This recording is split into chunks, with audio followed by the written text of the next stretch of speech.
I received a telephone call from a Mr. Saleh. He said, can you help me?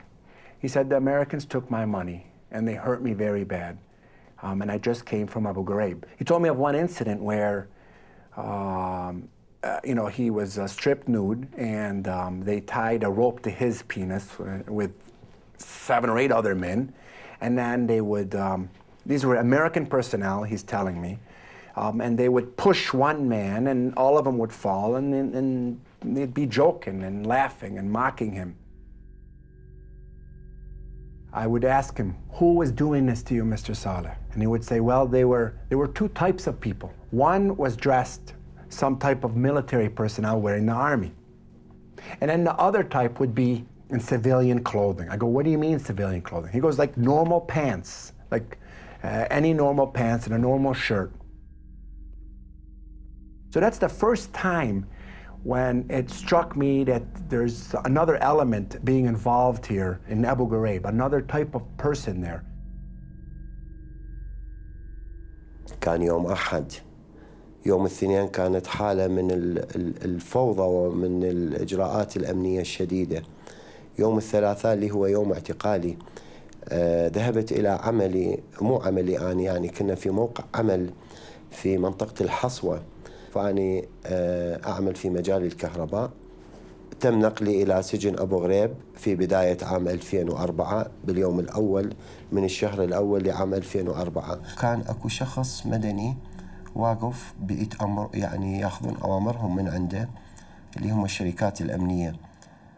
أدخلوني إلى الزنزانة، كبلوني وتم خلع ملابسي بالقوة. يعني أسلوب من أساليبهم أنه الأذى التناسلي للرجل يلفون عليه حبل ويجروه هيك مثل عملية الخنق. شنو الغاية من عندها؟ شنو هاي الأبرة تضربون إياها اللي أنا هسه حاليا حتى أطفال مدى يصيرون أدي؟ شنو الداعي لأنه جيش يستعين بشركات أمنية مدنية للتحقيق مع معتقلين؟ بس أنا أقول لك هاي شركتين مؤكدة، شركة تايتن وشركة CACI.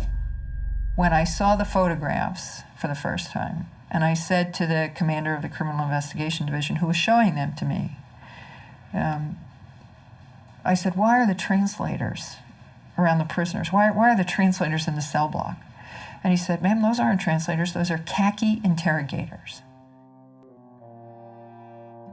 CACI was hired by the Department of Interior out of a little town in Arizona called Sierra Vista, and they were hired to do database work. And that contract, which was sort of a blanket contract that allowed them to do a whole bunch of different things, was used to do interrogation in Abu Ghraib. So what ostensibly was a contract to do clerical work or IT work turned out to be getting information not from a computer but from human beings in a notorious prison in Iraq. At the time of the scandals in the spring of 2004, roughly 50% of the interrogators were private contractors. This amendment, Madam President, attempts to address what I believe is a very legitimate and serious concern that have come to light in recent days with respect to the use of, or misuse of contractors in the treatment of detainees in Iraq. Quite simply, Madam President, this amendment would prohibit the use of contractors in interrogations of prisoners and in offensive military operations. It just seems to me abundantly clear that we cannot hire private contractors to perform a function as inherently governmental, inherently sensitive, indeed inherently explosive, and for which there must be accountability, as is the interrogation of prisoners. Corporations exist to make a profit, and when they are hired to do jobs, whether it's the provision of water or the interrogation of prisoners, their job is to get as much work as possible, make as much profit as possible. Now that doesn't work in the field of intelligence, period. You do not put personnel who do not have allegiance and 100% loyalty to America, you do not put them in sensitive key government activities like military intelligence gathering. It creates a conflict too, because we were uncertain, we knew what our chain of command was. That was very clear, and we were forced to memorize it and follow it. But what's the CACI chain of command?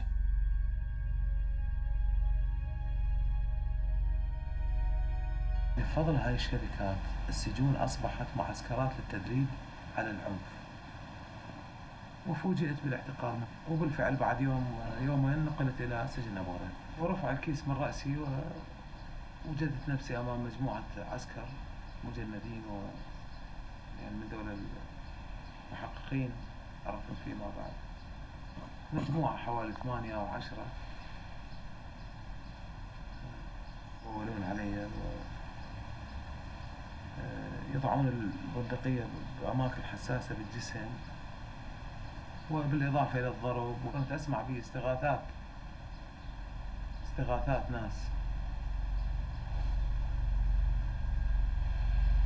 ناس تستغيث من تعذيب أو من ضرب ونباح كلاب.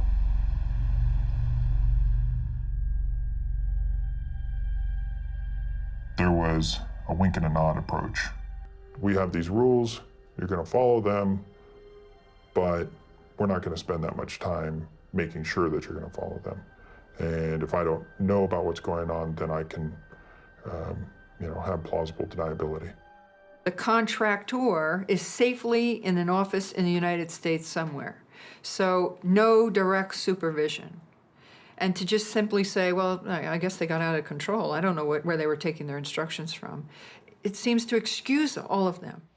I have reproduced an excerpt from the job posting as it was reprinted in the Washington Post on May 10th on the poster here behind me. And let me read it for you. It says, under minimal supervision will assist, and goes on.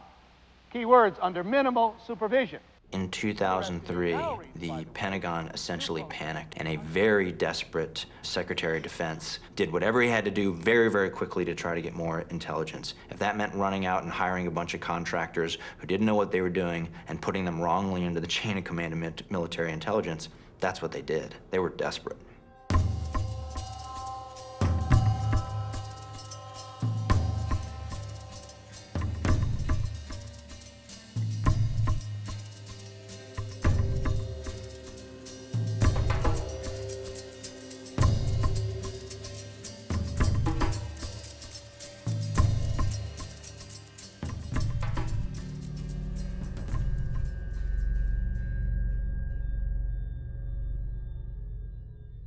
The contracting business in Iraq is very, very lucrative.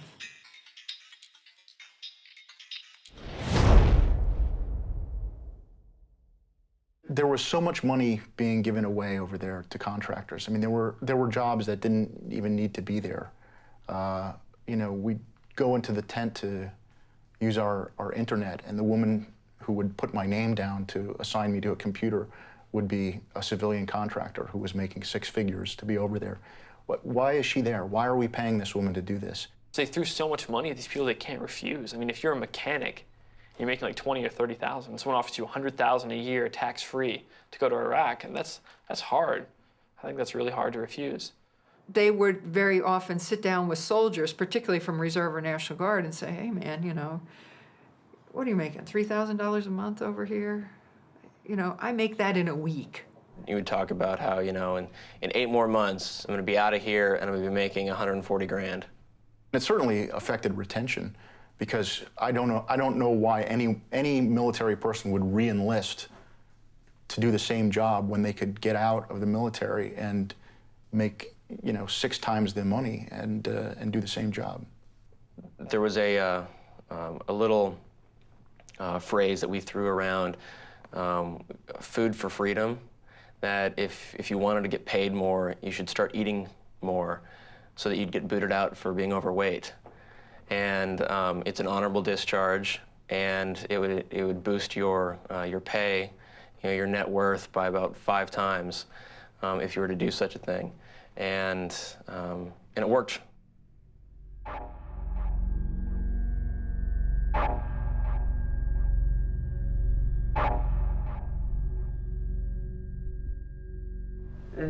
جو علينا الامريكان بال11:30 بالليل، واخذوني انا وابني، فابني دا يقول لهم هذه امي، فاجا الامريكي جرني من ايدي حيل، قال لي جو سكو هيجي حيل صح، فقال لي اعترفي، اذا ما تعترفين على الارهابيين اللي وياك راح اوديك مكان يعتدون عليك ويلعبون بيش طوب الامريكان. فأحسن لك احكي أنت وابنك.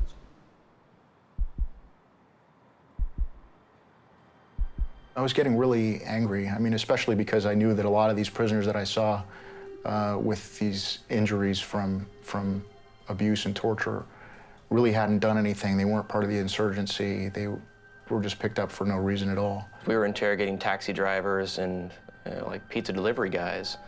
It was just, we called him Average Ahmed. Using methods such as torture and also using people who are not qualified to do this job has resulted in bad information and therefore problems for national security and for the soldiers, because you're getting information that's no good. In a lot of areas where you start noticing a lot of, a lot of hostility against American soldiers, it's not because the soldiers are doing a lot of wrong things. It's because sometimes maybe the communication that has been transmitted to them has been transmitted to them wrongly, unprofessionally, and serving someone else's interest.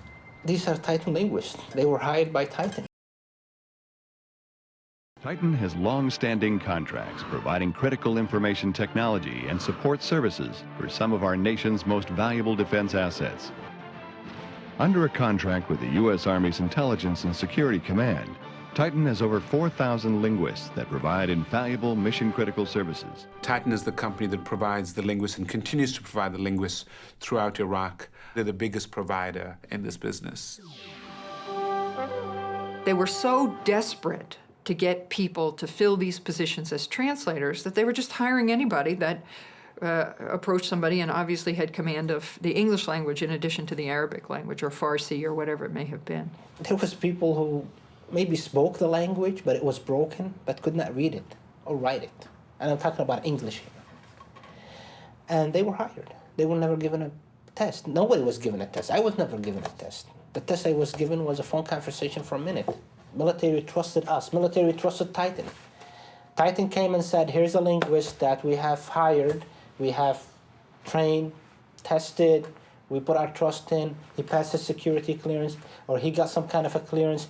You should trust him in everything he does, everything he say. I did work closely with Titan all year long while I was in Iraq. And I can say that a lot of the translators weren't trained at all. I don't know what kind of training they received, but they were terrible at it. There was no managers, there was no supervision, there was no training, there was no follow-up. There was whatsoever a system of evaluation of what linguists are doing or what they're doing, even a system of if these linguists really translating or doing, or really are they translating or giving their opinions. Titan made the big bucks and hired the most incompetent people most of the time, did not follow up with them, did not really know what they were doing. Probably as a result, a lot of people got hurt, a lot of people got killed, American lives got lost because someone wants to make money and wants to have a fat check in his pocket.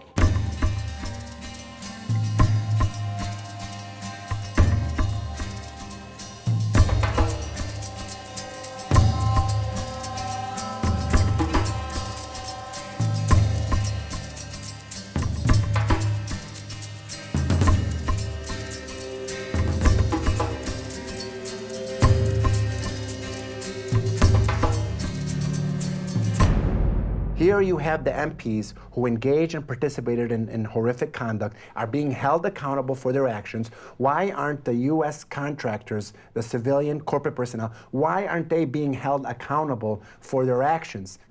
If you are a U.S. soldier and you hurt an Iraqi civilian and that becomes known, you will be court-martialed. But if you are a U.S. contractor and you kill an Iraqi civilian and that becomes known, you will be sent home. And then you can come back the following week and you can work for a different contractor. So here we have the two ringleaders of abuse at Abu Ghraib very explicitly saying, in many cases, what was happening was they were being ordered to abuse these detainees by civilian contractors. These guys are in prison for 18 years total between the two of them, and there's no contractors in prison. My question is in regards to private military contractors. The Uniform Code of Military Justice does not apply to these contractors in Iraq. I asked your Secretary of Defense a couple months ago what law governs their actions. Mr. I was going to ask him. Go ahead.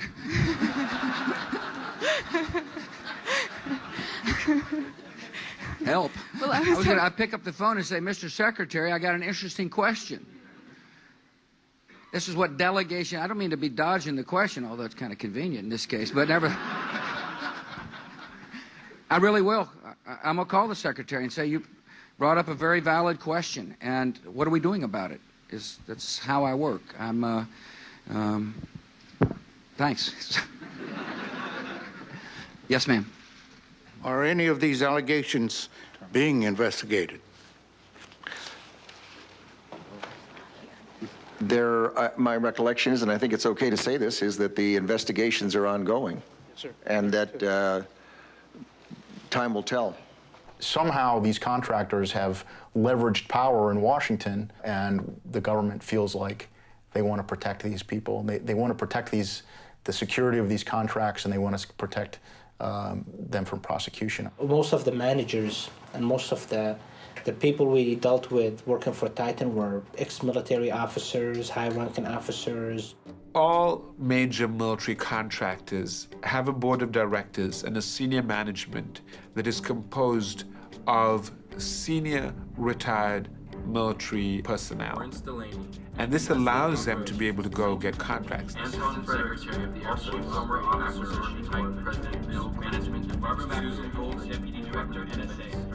Washington is a phenomenally incestuous place. Retired senior officers, Capitol Hill staffers, and defense industry. You know, the usual suspects come back again and again. Also